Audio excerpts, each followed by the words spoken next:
प्रभु यीशु मसीह के मधुर नाम से सभी श्रोताओं को मेरा नमस्कार। जय मसीह की।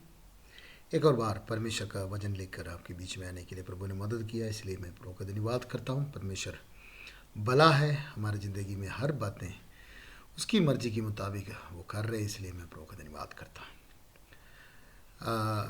हम रोमियो का कथ और उसके पहले अध्याय पूरा कर लिया।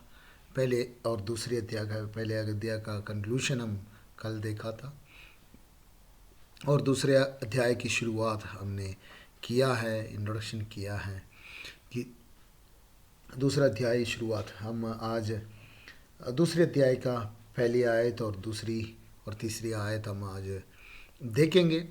वहाँ पर लिखा है कि परमेश्वर उन लोगों को जो दूसरों पर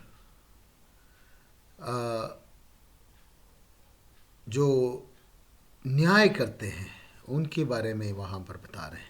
जो वही वो करते हैं और दूसरों पर न्याय करते हैं, जो और वही गलती वही वो लोग न्याय करने वाला करते हैं। इन बातों के बारे में वहाँ पर लिखा है, जो अपने आप में सोचते हैं कि वो सही कर रहा हूँ और दूसरों को गलत दिखाते हैं, और दूसरों को गलत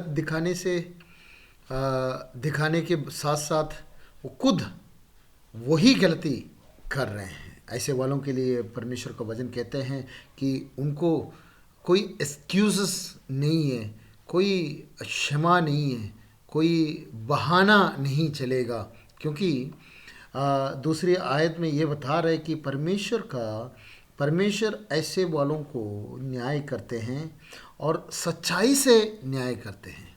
और उनको पता है, यहाँ पर बता रहे उनको पता है कि परमेश्वर सच्चाई से उनके साथ न्याय करेगा। तो यहाँ पर भी जो हमने पहले अध्याय में जो अधर्मी लोगों के ऊपर परमेश्वर ने किस तरह से न्याय किया है, इस तरह से जो अपने आप में धर्मी समझते हैं, अपने आप में वो अच्छा समझकर दूसरों के ऊपर न्याय करने वाले लोगों के बारे में परमेश्वर का वचन इधर दूसरे अध्याय में बता रहे हैं। और यहाँ पर देखने तीसरी आयत में देखने की बात ये है, तीसरी आयत की आखिरी आयतों में ये बता रहे कि क्या परमेश्वर आपको छोड़ेगा? जो धर्मी परमेश्वर, न्याय करने वाले परमेश्वर क्या आपको छोड़ेगा? ये एक सवाल के साथ तीसरी आयत बंद कर रहे हैं। हम बहुत सारे बातों को लेते हैं, बहुत सारे लोगों के बारे में बताते हैं। कभी कभी हम किसी को न्याय भी करने के लिए शुरुआत कर देते हैं, न्याय को करने के लिए देखते हैं। मगर परमेश्वर का वचन यहाँ पर तीसरी आयत में लास्ट में बता रहे, क्या ऐसे करने वालों को परमेश्वर क्या न्याय करे? ऐसे देखने की बात यह है कि परमेश्वर उनको बख्शेगा। जो न्याय करने वाला परमेश्वर क्या उनको बख्शेगा?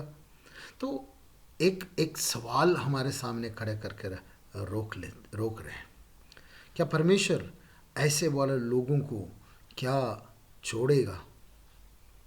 हमारे ज़िंदगी में हम इस तरह से कार्य करते हैं, एक दूसरे की बातों को लेकर वो ऐसे हैं, इस तरह से बोलकर हम बताते हैं, परंतु परमेश्वर का वचन कहते हैं वो भी गलत है।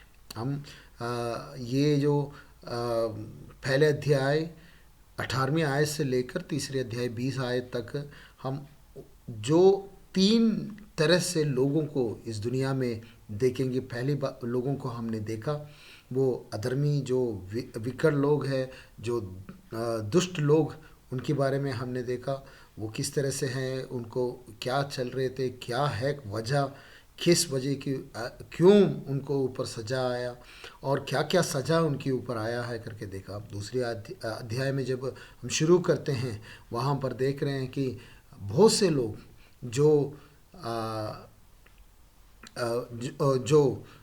ऐसे हैं कि एक दूसरे को न्याय करते हैं और न्याय करने वाला क्या करते हैं, जिसकी खिलाफ न्याय करते हैं, वो जो गलतियां करते हैं वही गलतियां न्याय करने वाला भी कर लेते हैं।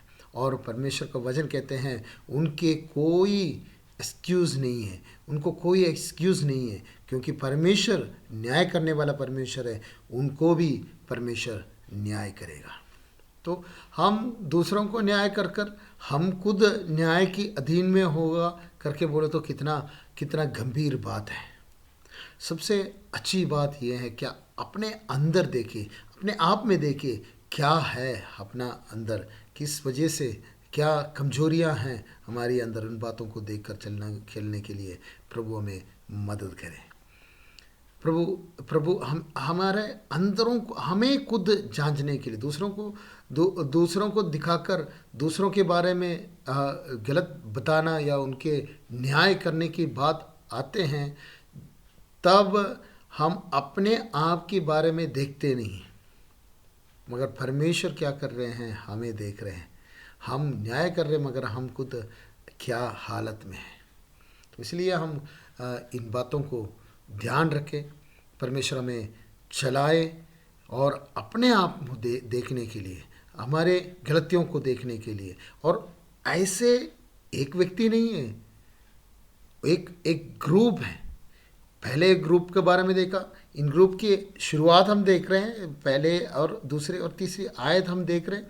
इसमें बता रहे हैं, पहले आयत में बता रहे हैं इसमें कोई एक्सक्यूज़ नहीं है, इनको कोई बहाना नहीं इधर चलेगा। इस वजह से क्योंकि वो उस गलती को न्याय कर रहे हैं, जो अगले करने वाला गलती, जो भी वो व्यक्ति गलती कर रहे हैं, उस गलती का न्याय वो कर रहे हैं। और वो खुद वो कर रहे हैं तो उसको भी न्याय मिलेगा, क्योंकि वो उसी गलती का न्याय कर रहे हैं, इस गलती के ऊपर उंगली उठा रहे हैं। तो इसलिए बोलते हैं उनको भी एक्सक्यूज़ नहीं है। तो ये बात वहाँ पर बता रहे। और दूसरी आयत में बता रहे हैं कि परमेश्वर सच्चाई से न्याय करने वाला, उनको पता है परमेश्वर सच्चाई से न्याय करने वाला है, सच्चाई से न्याय करने वाला और सही तरह से न्याय करने वाला है। सही तरह से न्याय करने वाला जो भी गलती करेगा उसको न्याय करेगा, चाहे वो न्याय करने वाला भी हो। इसलिए अगली तीसरी आयत में ये स्पष्ट बता रहे हैं, दिखा रहे कि क्या ऐसे करने वाला एक मामूली इंसान इस तरह से ये दूसरे के ऊपर न्याय करेगा तो परमेश्वर क्या उनको न्याय नहीं करेगा? न्याय परमेश्वर क्या उनको बख्शेगा? ये सवाल खड़ा कर रहे हैं। तो हम एक दूसरे के ऊपर उंगली उठाते समय ध्यान रखें कि न्याय करने वाला परमेश्वर हमारे भी ऊपर है करके हम अपने आप के अंदर देखेंगे। हम प्रार्थना करेंगे। परमेश्वर पिता, हम आपका धन्यवाद करते हैं। धन्यवाद हो प्रभु, आपने हमें संभाला और प्रभु जी इतने समय तक हमें चलाया। धन्यवाद करते हैं। आज हम इस वचन को देखने के लिए आपने सहायता किया। प्रभु, हम एक दूसरे को न्याय करते समय जिस बात के लिए न्याय कर रहे वही बात हमारे ज़िंदगी में आते समय उसको भी न्याय करने वाला परमेश्वर है करके हमें कोई एक्सक्यूज़ नहीं है, हमें कोई बहाना नहीं चलेगा करके हमें हमारा प्रभु जी आपके वचन में लिखा है। इसलिए प्रभु, हम अपने आप को देखने के लिए सच्ची से न्याय करने वाला परमेश्वर के सामने हम प्रभु जी सही तरह से चलने के लिए प्रभु हमें मदद करें।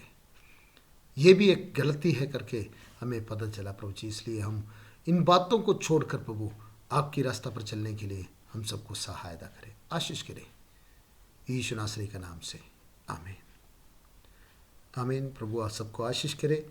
और अगर कोई सवाल इन बारे में कुछ पूछना है तो आप अपने कमेंट बॉक्स में बातों को डालें ताकि हम इसके बारे में हम विचार विमर्श करेंगे।